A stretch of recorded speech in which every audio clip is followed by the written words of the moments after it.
What I failed to mention in the last video, in part 2, was how I prepped that the 2x6 and with screws and stuff. You can see here, this is of course the finished product here, but that 2x6 is down there attached to the seal plate. And also, I'm getting a little shadow here from the lighting, but let me get a little different angle here. But I attached that 2x6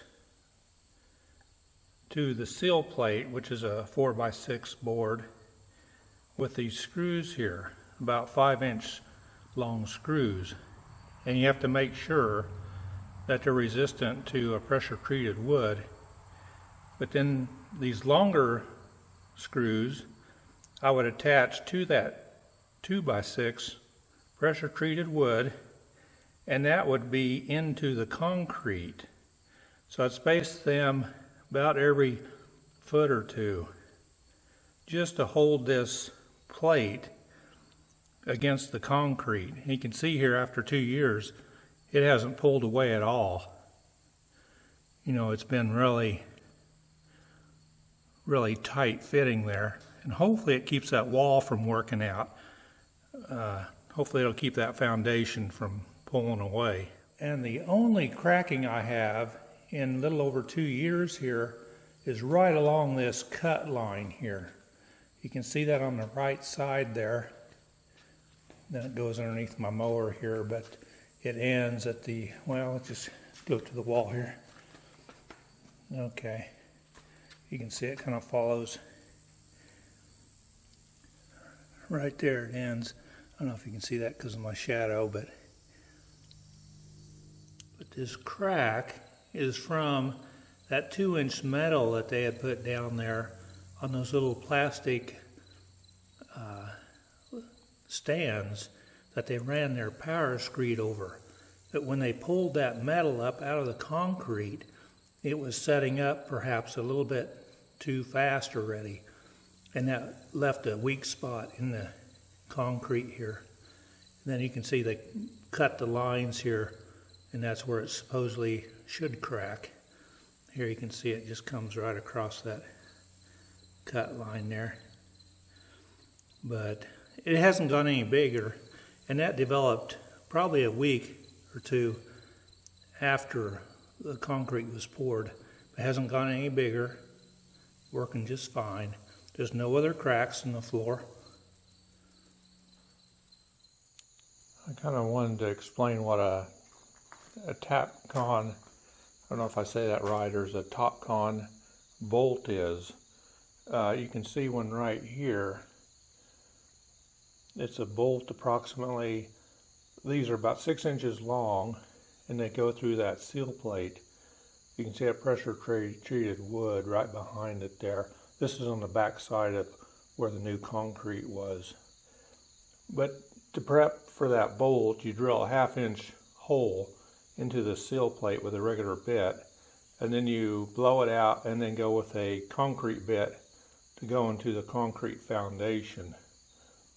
Then you have to make sure that's all the debris is blew out of the hole, and then you can just drive that bolt in with a impact driver. I used a little 3/8 impact electric Milwaukee to drive it.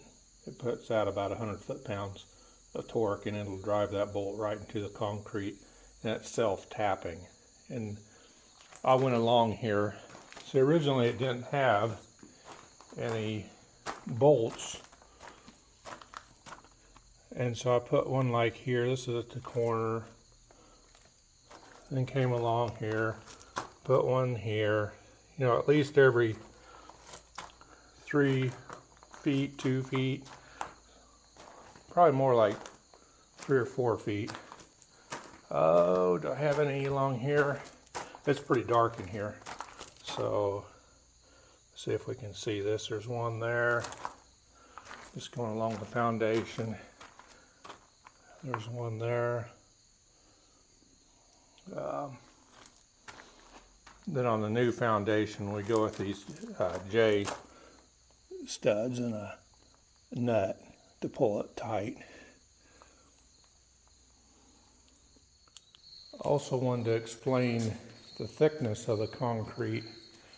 You know, since we have a 2x6, you know, that pressure treated wood against there, that gives it 5.5 inches thick concrete. So I'm a minimum of 5.5 inches. But there's places that I might be down a 1/2 inch in the middle of the floor here. Then up where the old foundation was with that felt over it, it might be closer to 5.25. But then here in the other corner here, which is kind of the added on part that originally didn't have a foundation, we're talking, it was off a little bit, and I didn't build that limestone quite high enough. So in this area by the garage door, we're talking probably 7 inches thick here. But concrete is cheap compared to the labor to get that all, you know, 5.5 inches thick. So I didn't mind that at all, making it a little thicker in this area. We needed to wait about 3 weeks before I started laying down the sill plates on the new concrete. And so that's what we did. We're waiting. This is early summer. And here I'm finishing up the rock around the new concrete here. Got the bad limestone taken care of, putting the driveway rock around it.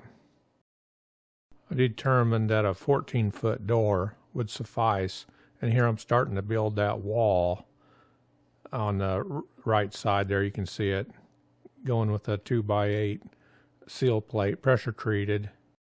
I determined I needed an LVL header up there because the original header was way undersized, but they had better quality wood back then so they could get by with it. But I put a single LVL. Perhaps it should have been double, but this is a lot better than it was. And I had to have my brother help me stick that up there.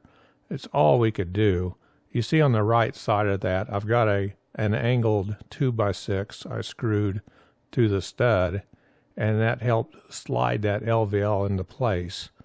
I didn't have a tall enough step ladders. I had a 10-foot there and a 6-foot, but it's all we could do to get that up there.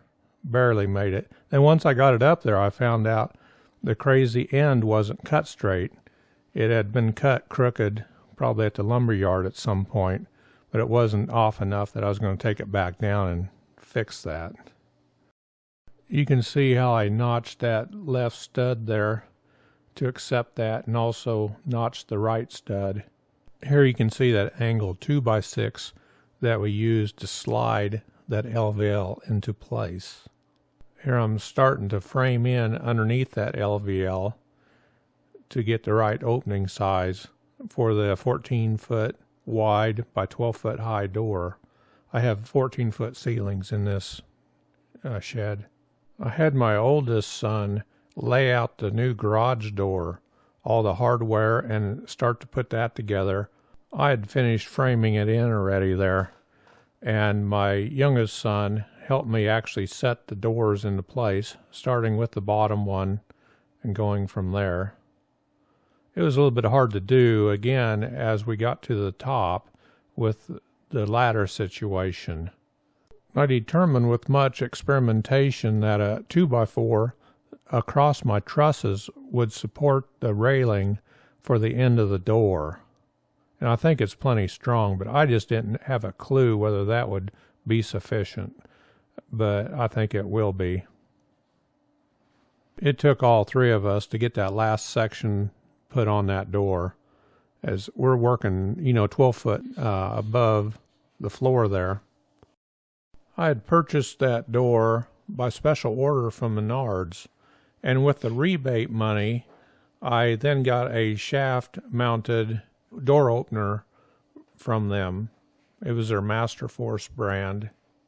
And then I started to stud in the opening there into my lean-to. I wanted to finish off this wall so I could make it rat-proof from the lean-to area. A funny little story, when they were pouring that concrete, they wanted to know where to put those J-bolts for the seal plate, and they asked me where the door opening was going to be, and I didn't even have a clue where that was going to be at that time, but I quickly did some measuring and determined where I wanted that door.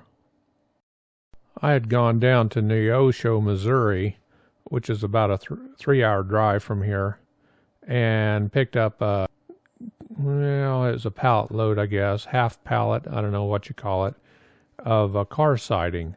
And I decided I wanted that instead of OSB to complete that wall. There was old barn siding on this wall originally, and I pounded all that off, but a lot of it ended up splitting on me a little bit.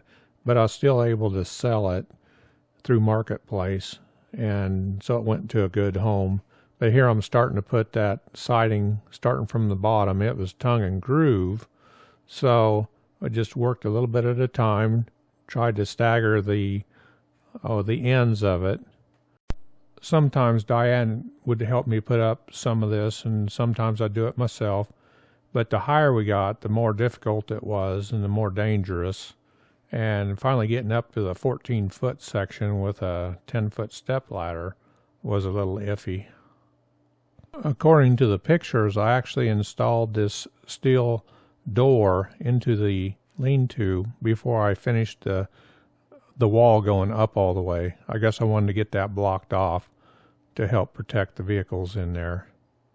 And I had taken those barn doors off, that one corner there, you can see the open air there, and I'm going to fill that in with tin, and that'll be the start of the next video. And this is an ultra wide angle lens picture. That wall is actually about 45 feet long.